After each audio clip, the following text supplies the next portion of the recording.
Está con nosotros Florent Prunier. Florent, muy buenas tardes, bienvenido a Córdoba TV. Hola, buenas, Magela.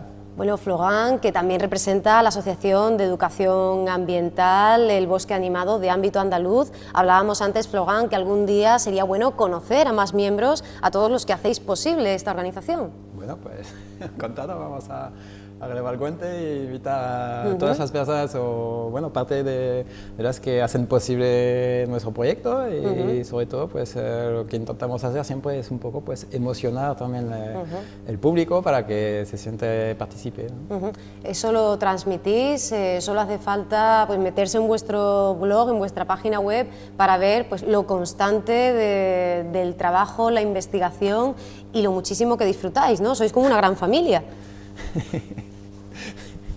Sí, pues, lo has dicho muy bonito.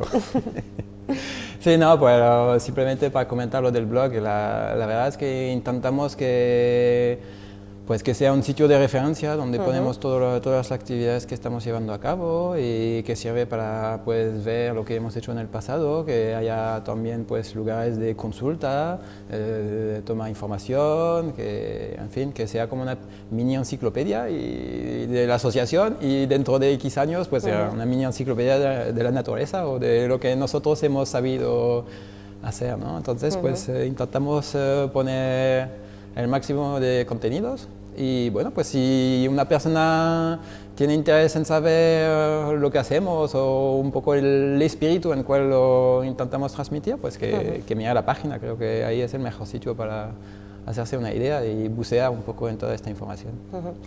Y hay un foco de atención, uno de los muchísimos que tenéis, que ha regresado, que es el fenómeno de las charcas temporales, ¿no? Igual es momento para conocerlas mejor, incluso para inventariarlas, ¿no? Sí, entonces, bueno, pues hoy había pensado hablar de, podría decir, una de mis pasiones, porque, pues, la verdad es que las charcas temporales son un hábitat, un ecosistema muy peculiar, muy apasionante y además, pues, mis amigos al final lo sufren porque las charcas han vuelto y, bueno, eso supone también, pues, estar ahí detrás de ella. Son masas de agua no permanentes y no conectadas a ningún arroyo ni a ningún fluir, digamos, más grande. ¿Cómo se generan? ¿Cómo se producen? Pues básicamente por agua de lluvia. Entonces eso es el kit de la cuestión, ¿no? Son charcas temporales, masas de aguas que, bueno, que desaparecen porque se desecan por el sol o porque el terreno también drena.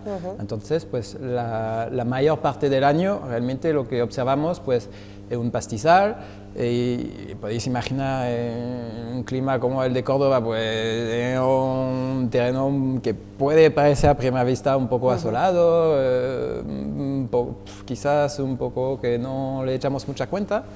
Y sin embargo, pues cuando se viene agua, pues ahí brota la vida con mucho ímpetu y un poco, pues, como una especie de microcosmos, pequeño universo anciano en sí mismo y donde, pues, se pasan muchas cosas. Entonces hay muchos animales, muchas plantas que están creciendo en esas charcas y, bueno, pues eso es lo que estudiamos. Entonces elegimos las charcas temporales por varios motivos, ¿no?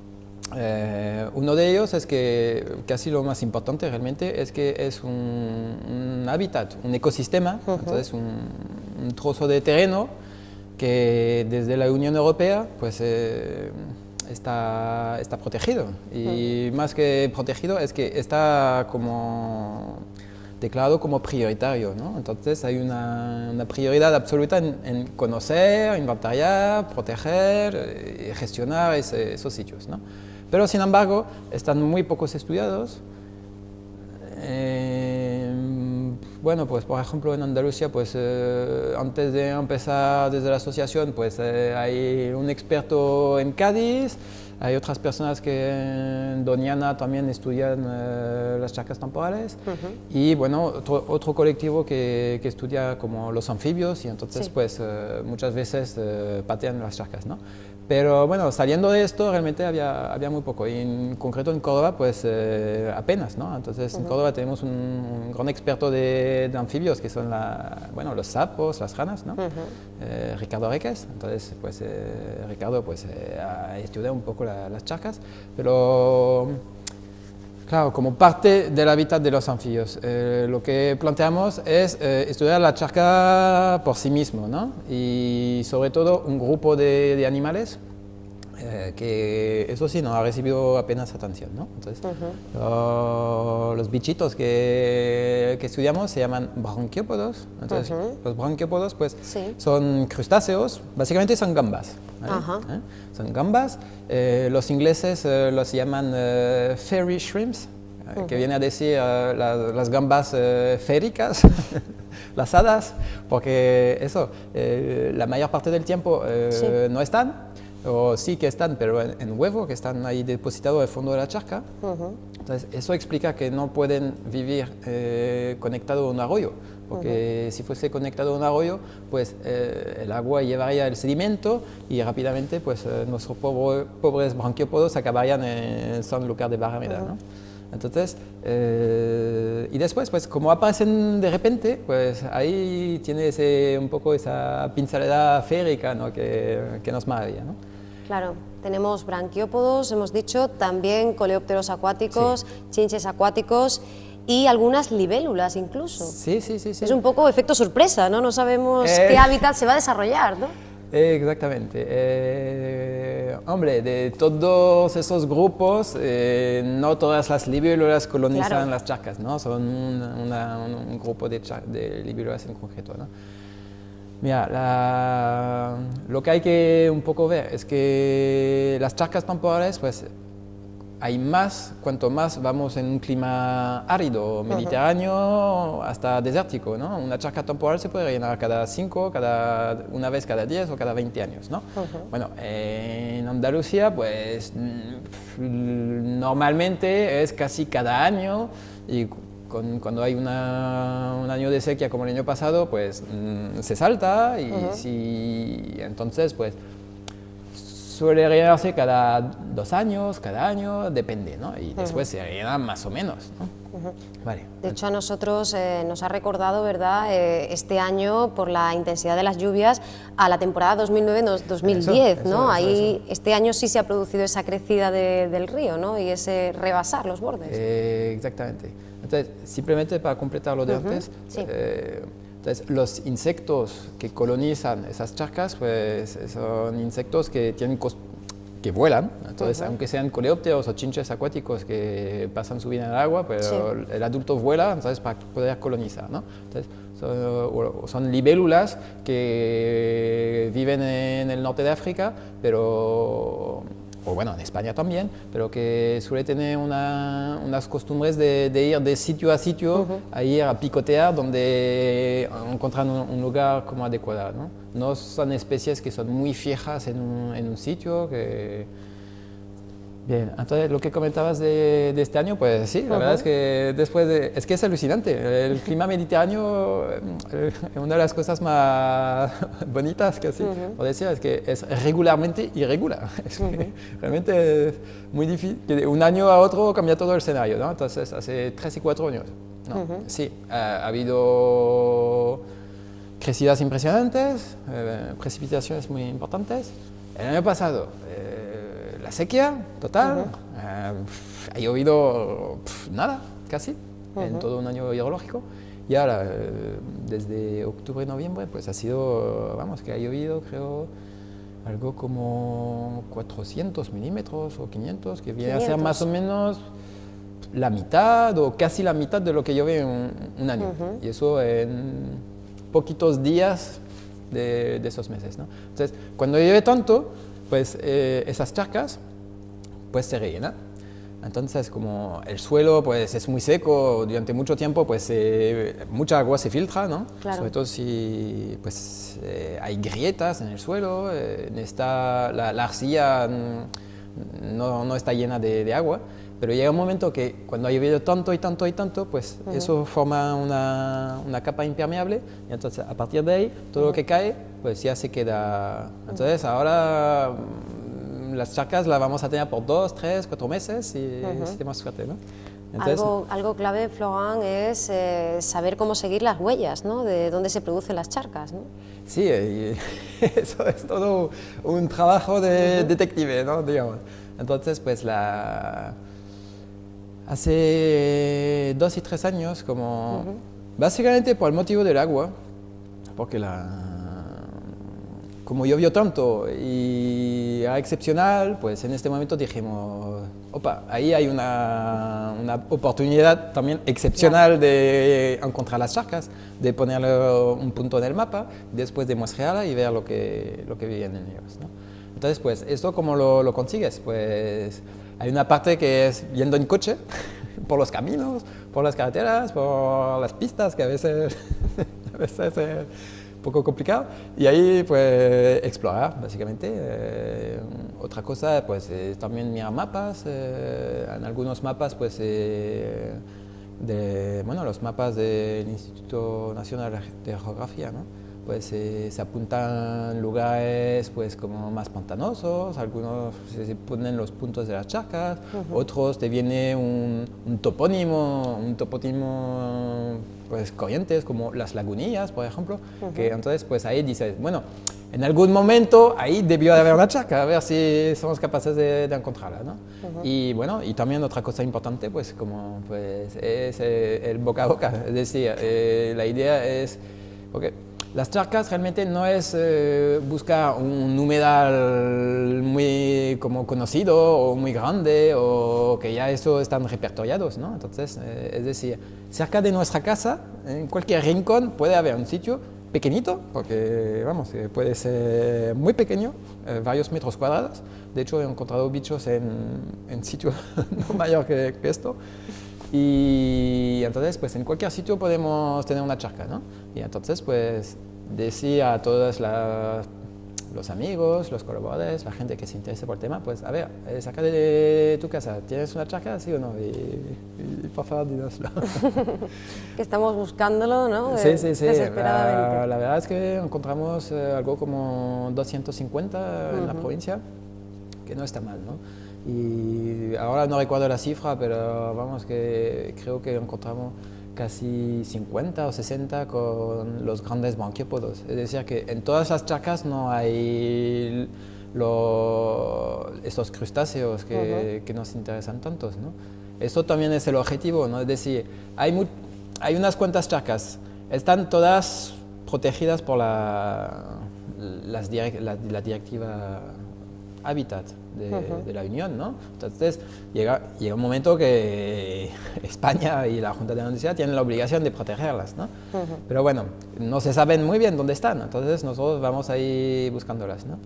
Y claro, pero de las 250 charcas pues tenemos que empezar por algún sitio, ¿no? Entonces pues tendremos que elegir las donde hay los grandes branquiópodos y esos son 60 y pues hay algunas que son excepcionales porque tienen aún más branquiópodos, ¿no? Tienen muchas especies. Entonces, ahí estamos buscando las mejores, básicamente. Hablábamos de todo el terreno, ¿no?, que tenemos por delante, de todo el camino, y de todas formas en estos últimos años se ha producido un gran avance a este respecto. El proyecto del muestreo de más de 130 charcas, sobre todo en Valle Pedroches y también en Alto Guadiato, también en las lagunas del sur de Córdoba. Sí. Poquito a poco vamos avanzando y vamos encontrando, ¿no?, novedades decíamos, seguir la huella es muy difícil, pero tenemos muchos datos, muchos indicios.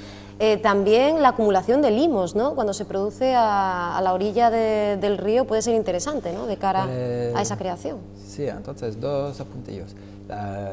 Entonces encontramos casi 125 charcas cada año. Entonces como estudiamos fuerte 2 años, pues al final ya se disparó 250, ¿no?, el número, más o menos, ¿no?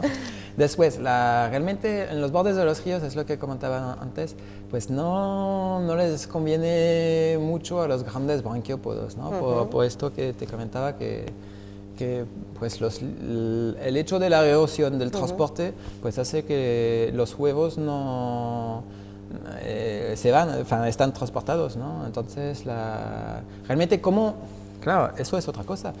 Los insectos acuáticos, hemos dicho antes, llegan a la charca volando, ¿no? Entonces, pues ahí colonizando, buscándolos. Pero esos crustáceos, esos branquiópodos, pues no tienen alas porque son gambas, ¿no? Entonces, ¿cómo llegan ahí? Eso también es una... Ay, perdón. Es como una buena pregunta. Y entonces, pues, el método, digamos, es como a través de otros animales, básicamente.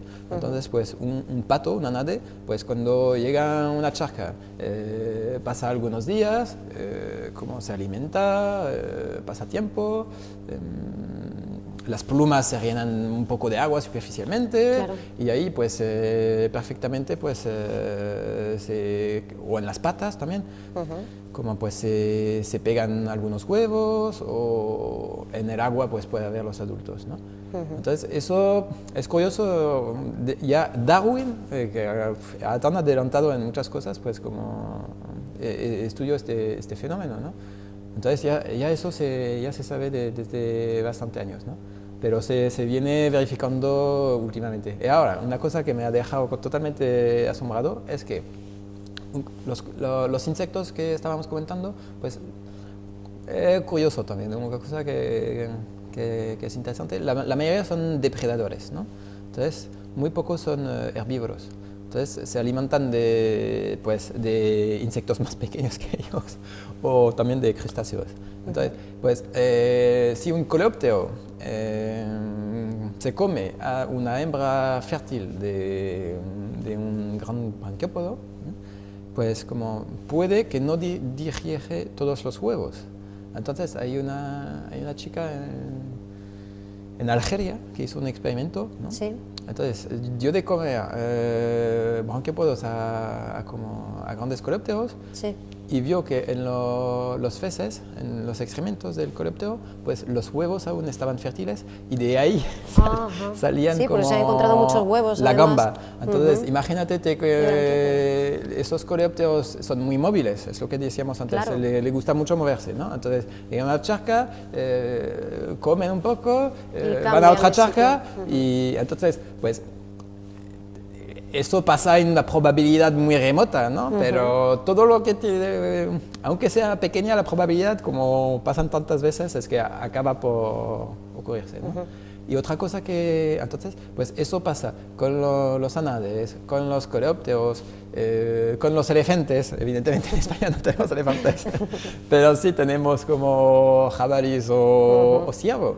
Entonces, hace 3 años descubrimos una cosa que es un poco curiosa, nueva, que pues porque en Sierra Morena hay muchos pendientes, entonces realmente hay muchos arroyitos y hay pocas charcas realmente. Entonces, normalmente las charcas, pues en los Pedroches o en la zona de la campiña de la Carlota, entonces espacios más bien planos, donde es fácil que en medio de un campo pues se acumule agua, ¿no? Y que no desemboque en ningún río.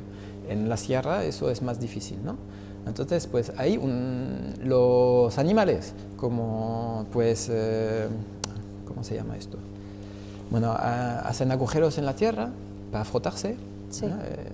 Entonces el barro normalmente para limpiarse, se limpian frotándose en barro, eso es un concepto totalmente interesante que digamos, ¿no?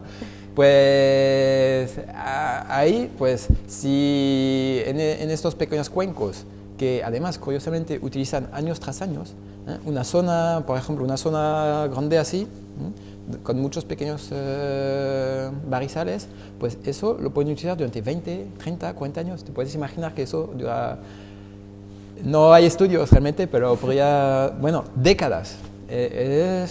Son animales de costumbres al fin y al cabo, ¿no? Entonces, pues pueden mover de un sitio a otro esos animales que estamos diciendo, ¿no? Entonces es un método de dispersión un poco curioso, ¿no? El año pasado, bueno, los primeros anfibios en activo eran las salamandras, los sapillos moteados, sí, ¿verdad? Sí. Pero nos hemos encontrado también más recientemente pues instantáneas muy curiosas, ¿no? Como la del ganso que está allí pues casi al lado de la calahorra, que pareciera que quiere ir a verla, vamos. Pues, hombre, eso no tiene nada que ver con las charcas, pero no, pero nos hemos encontrado con... Sí, en ese estudio de las charcas temporales ya de paso os encontrasteis con esa foto, ¿no? Bueno, pues en el río, pues la gente bien intencionada pues dice, bueno, pues hay unos gansos, unos patos, y entonces hasta una gallina también. Entonces tenemos ahí un ganso que vive en la Calahorra, que muchos cordobeses conocen, ¿no? Que está ahí desde varios años ya. Y merecía la pena, ¿no? Hacer esa fotografía, aunque porque fuera la salirse un poquito del estudio. Lo que era gracioso ahí es que había una colega tuya, una periodista, entonces que estaba haciendo una entrevista delante del puente romano y con toda esa agua ahí, imaginamos que estaba diciendo que de nuevo habían las aguas subiendo ahí con un tono muy ahí de periodístico, digamos. Claro. Pero detrás ahí había ese ganso que estaba ahí. Tan contento. Yo estoy además. aquí en mi casa desde siempre y esta mujer, ¿qué está haciendo aquí? Entonces, bueno, era gracioso. Hablando propiamente volviendo a las charcas, también tenemos que hablar de la vegetación, ¿no? No solo ya de la biota. Entonces, pues, es lo que decíamos antes, ¿no? Los organismos que viven en las charcas, pues, son unos organismos que explotan la charca durante un tiempo bastante breve. Entonces, pues, los coleópteros o las libélulas, pues, llegan, rápidamente se reproducen, ponen los huevos, la larva ahí crece, después hace la metamorfosis y todo muy rápido. Entonces, para ir a colonizar otras charcas después. Claro. Los anfibios, que son vertebrados, ya no son insectos, pues como ellos es un poco diferente, ellos vuelven cada vez que hay agua en la charca, pues del mismo modo, pero no se dispersan a lo lejos. Entonces, cuando no hay agua, pues se esconden y pasan el rato ahí esperando de nuevo que llueve, ¿no? Y los branquiópodos, pues ellos se quedan como huevos, ¿no?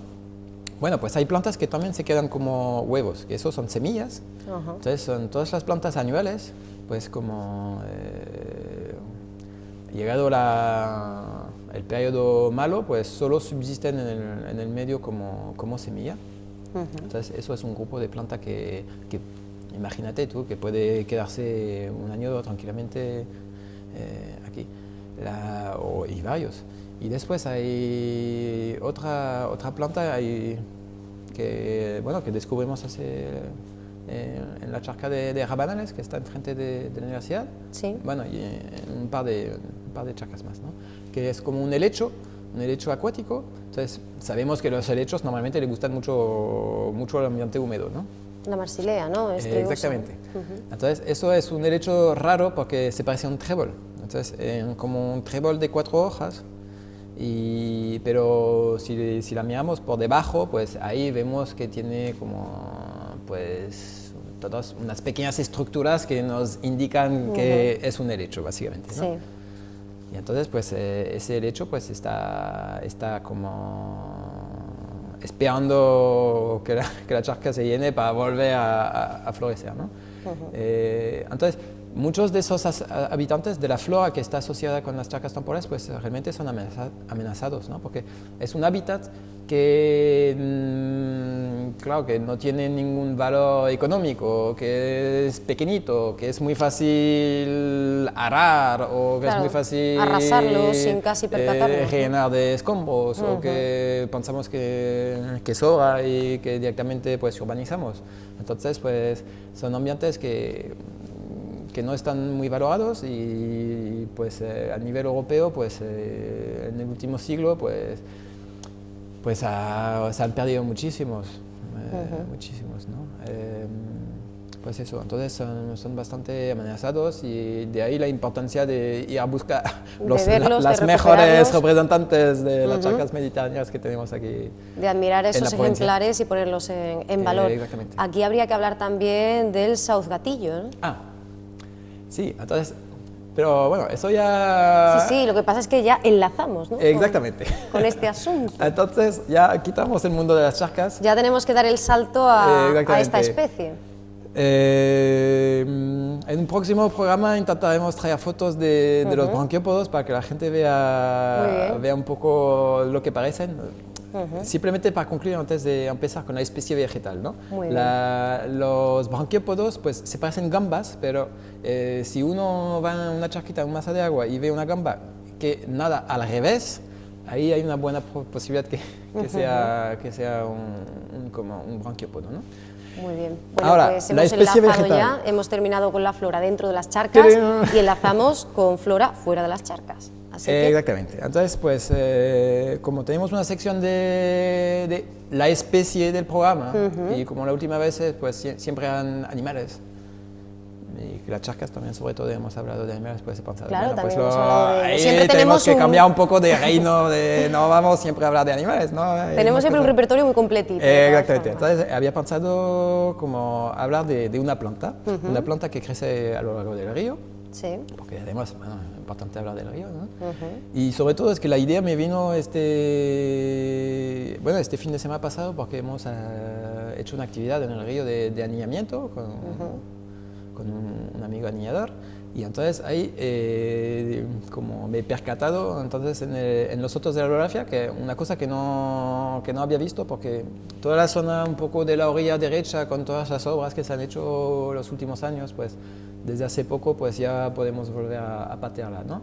Pues me he topado que, bueno, pues el Sauce Gatillo es un arbusto mediterráneo, es decir, que se suele decir que no crece por encima de los 200 metros de altitud, ¿no? Entonces, imagínate, le gusta el calor, pero Sí. bastante fuerte. Pero a la vez le gusta una planta de borde de río, ¿no? Entonces, le gusta un poco el calor extremo, pero también una cierta humedad. Entonces, es un poco raro, ¿no? Entonces, en el río, pues, bueno, ahí lo que quería enseñar, básicamente, es que la hoja recordará otra planta, es como, bueno, digitada, ¿no? En forma de una mano, ¿no? Eso es el punto. Si vais al río y vemos un arbusto con hoja digitada, pues ahí tenemos muy probablemente el Sauce Gatillo, ¿no? Y también es muy bonito porque hace unas flores, unas inflorescencias ahí bastante densas y azul, morado, además más bien en floración tardía en verano cuando otras plantas ya no hay muchos colores en el paisaje, digamos, y entonces pues ese contraste del morado de la inflorescencia del Sauce Gatillo con el verdor del río, porque en verano el río pues suele ser bien alimentado de agua que van a los arrozales, pues entonces eso es muy bonito, ¿no? Como siempre decimos, este es su sobrenombre, ¿verdad? Luego Sí. tiene el científico. Exactamente, entonces el nombre científico, ya que estamos, además los nombres científicos pues siempre son un poco, dice, eso es un poco chino, pues no es Sí, chino pero es porque es latín o clarificador porque, griego. por ejemplo, el Sauce Gatillo es sobrenombre de más de una planta, entonces así, de esta manera, Exactamente. determinamos cuál El nos Sauce referimos. Gatillo se llama Vitex, Vitex agnus castus. Castus, efectivamente. Exactamente. Entonces, tiene un significado esto. La Vitex, pues eso se refiere a que una planta que, aunque no es la cual pensamos a menudo, pero es bastante flexible y entonces pues se usa o se usaba porque no hay muchos Sauce Gatillo. Por ejemplo, en Baleares está protegido, en cestería. De ahí también Sauce Gatillo, que te recuerda el nombre del sauce, que Claro. es el sauce te viene a las mimbreras. Las mimbreras son un tipo de sauce, y de hecho, pues antes de que se cultivasen de forma un poco más sistemática, de un cultivo ahí muy agrícola, digamos, o forestal, en campos en Cuenca, pues para formar una cesta, pues se acudía al borde, al río de al lado, y ahí pues se cogía ahí unas ramas así, flexibles, joven de sauce o de Sauce Gatillo. Y bueno, se hacía cesta, ¿no? Entonces la Vitex, el nombre Vitex se refiere a esto, ¿no? Y después, lo más interesante, los usos medicinales, porque bueno, hay mucha gente que le encanta pues la medicina un poco, la herboristería o esas cosas, ¿no? Entonces, Sí, tiene muchas propiedades curativas, ¿verdad? Exactamente, pues la familia del Sauce Gatillo, del Vitex, es de la verbena, ¿no? La misma que la verbena, que la hierba luisa. De hecho, si eso no. sea, mira, huele un poco huélelo. Ya vas a ver Os que tendré que contar, claro, sí, esto no... es bastante aromático. Sí, es verdad. Es muy aromático, cierto, ¿no? es muy No, en el aromático. borde del río no hay muchas Sí, plantas que desprenden un olor así, Sí, sí. porque tiene aceites esenciales y, bueno, muchos compuestos que la verdad es que no tengo mucha idea ahora.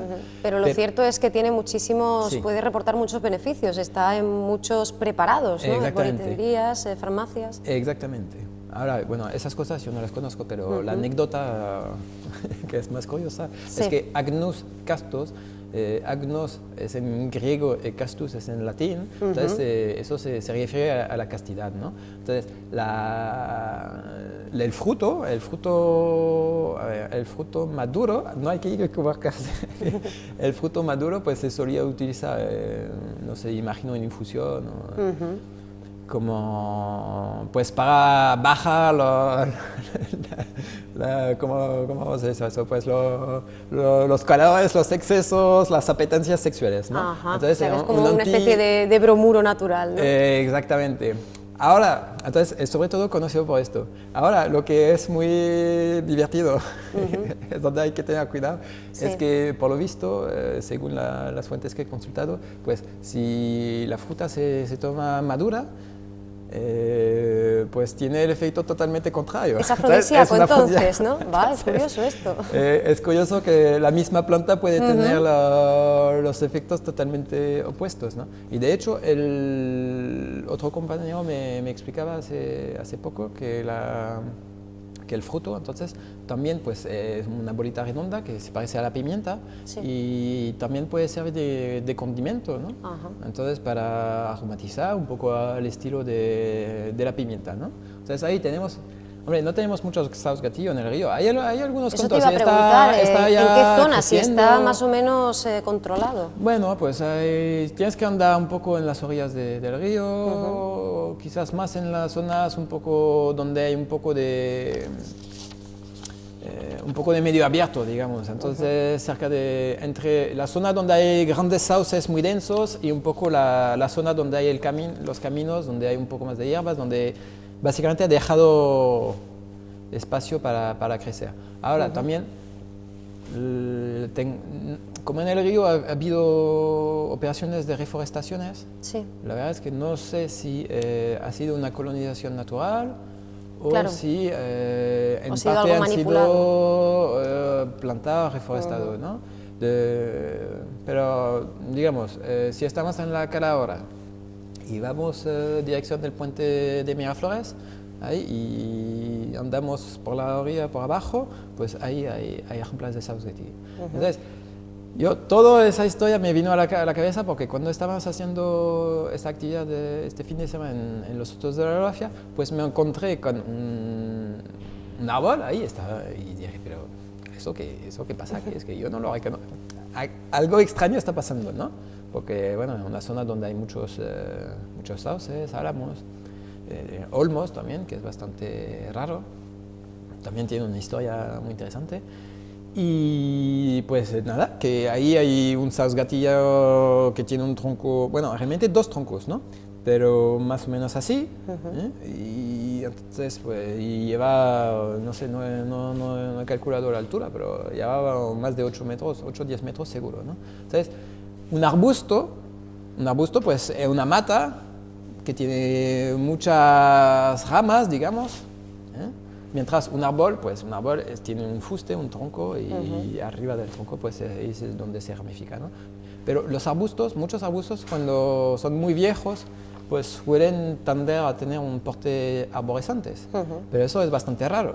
Eso es raro porque muchas veces el hombre pues, ha hecho un manejo intensivo de todos los hábitats que tenemos, ¿no?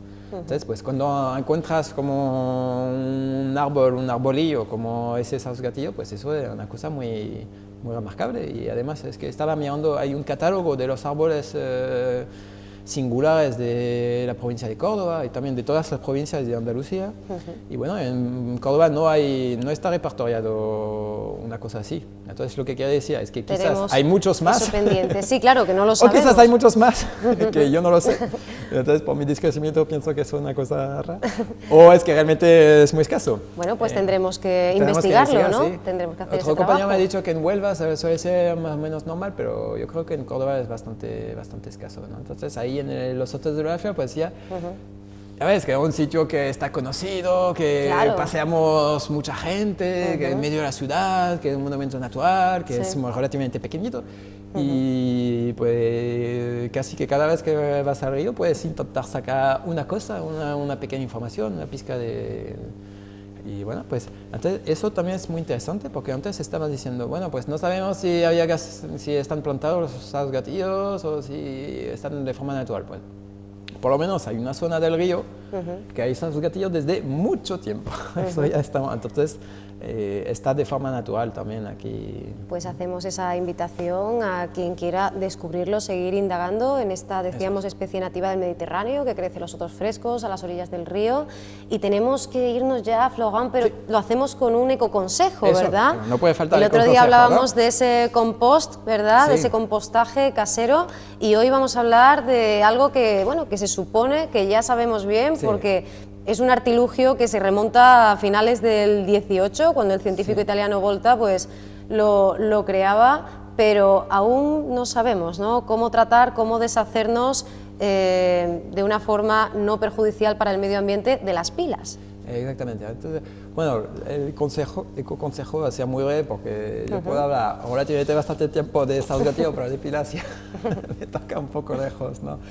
Pero la idea principal, a ver, bueno, quizás yo la verdad es que cuando después me dicen la pila tal, yo no sé cómo funciona y es llamativo, ¿no? Entonces el funcionamiento de una pila es que tienes dos cubos.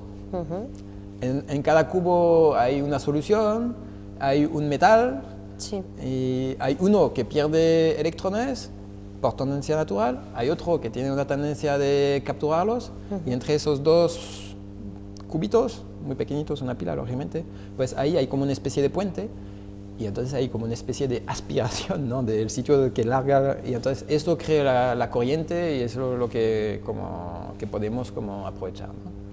Bueno, pues esos metales, pues no se pueden tirar en cualquier sitio, ¿no? Y bueno, casi a todo el mundo nos suena, realmente, ¿no?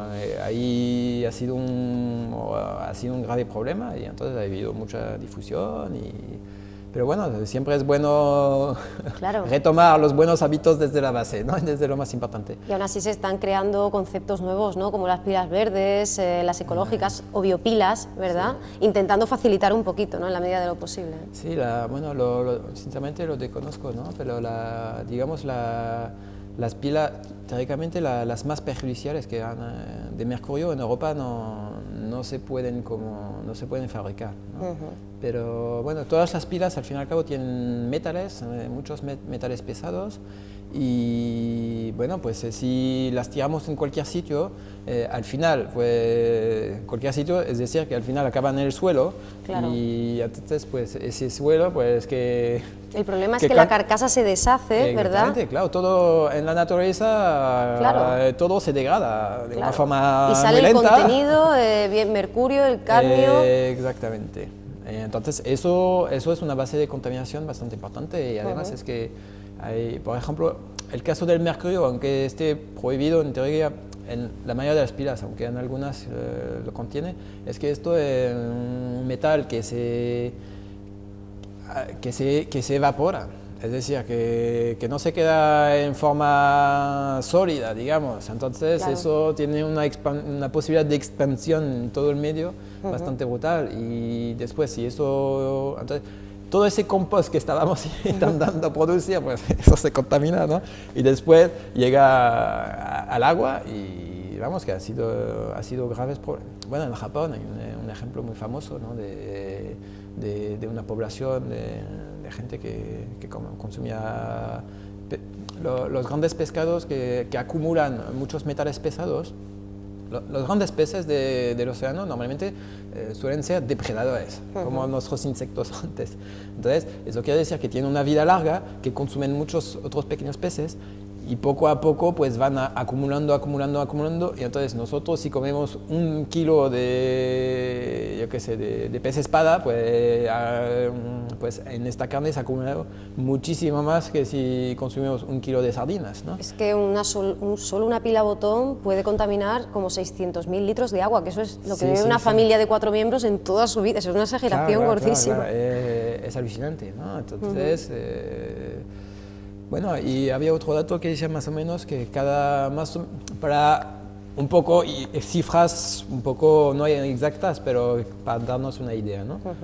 Supuestamente consumimos algo como cada persona, si hacemos un promedio, más o menos tocamos a 100 pilas por persona por año, que evidentemente muchas personas no consumimos tanto, ¿no? Pero bueno, en fin, que es muy importante. Entonces, si lo llevas a todos los millones de habitantes que somos y el potencial de contaminación que eso tiene, pues la conclusión es que es muy importante como pues, la correcta recolecta, ¿no? Entonces, el ecoconsejo es las pilas que no se pueden tirar en cualquier sitio, que eso se tiene que poner el contenedor adecuado, ¿no? Entonces, hay lugares especiales que son exclusivamente para pilas, ¿verdad? Además, pues en los sitios públicos hay muchísimas. Exactamente. La cuestión es muchas veces cuando tienes pila, porque claro, es que muchas veces, bueno, lo pongo... Sí, no, pero no se puede, ni siquiera es recomendable, ¿verdad?, dejarlas en un aparato que tengamos en desuso, o sea, hay que meterlas aparte y cuando tengamos unas pocas, pues, ¡hala! Exactamente. Pero ¿dónde vamos? Pues entonces, pues, lo más sencillo casi es ir ¿cómo se llama? Pues en edificios públicos. Sí, ¿no? En las bibliotecas, en las facultades, en todos los... centros cívicos. Todas las administraciones públicas, los centros que tienen una vocación a recibir el ciudadano, pues normalmente suele haber como contenedores para recolectarlos, ¿no? Entonces, pues ahí la propuesta es, si tenías la mala costumbre de recolectar, de tirar las pilas, pues ahora se acabó. También podemos... Y yendo a la biblioteca... Claro, ya matamos 2 pájaros de un tiro, ¿no? También podemos hacer como un grupo de artistas nepalíes, creo, que han hecho una macroestructura, escultura, a base de pilas, fundamentalmente. Así que mira, si la podemos convertir en arte... Sí, pero bueno, es arte efímero. Es arte efímero, por supuesto, eso tiene que terminar en el lugar que le corresponde, como decíamos, así que aunque hay diferencia, no es lo mismo una pila alcalina que una pila salina, que son las iniciales, las más rudimentarias, pero mucho más bajas en cuanto a su toxicidad, pero en cualquier caso ni incinerar ni tirar en ninguno de los contenedores acostumbrados, sino apartarlas, ¿verdad? Y llevarlas al sitio, al punto limpio. Es muy fácil, cerca de casa, si vas al centro cívico para apuntarte a un taller del centro cívico, si vas a la biblioteca para pues, leer el periódico, o ver internet, o con un libro, pues hay muchas oportunidades, ¿no? Aprovechamos ya de paso, ¿verdad? Y lo visitamos, que es buen consejo. Bueno, pues Florent, nos hemos quedado ya sin tiempo, pero muchísimas gracias por haber estado con nosotros y dentro de un par de semanas volveremos a estar aquí. Pues me temo que sí. Así que muchísimas gracias. Muchas gracias. Y hasta dentro de nada, hasta muy pronto. Adiós.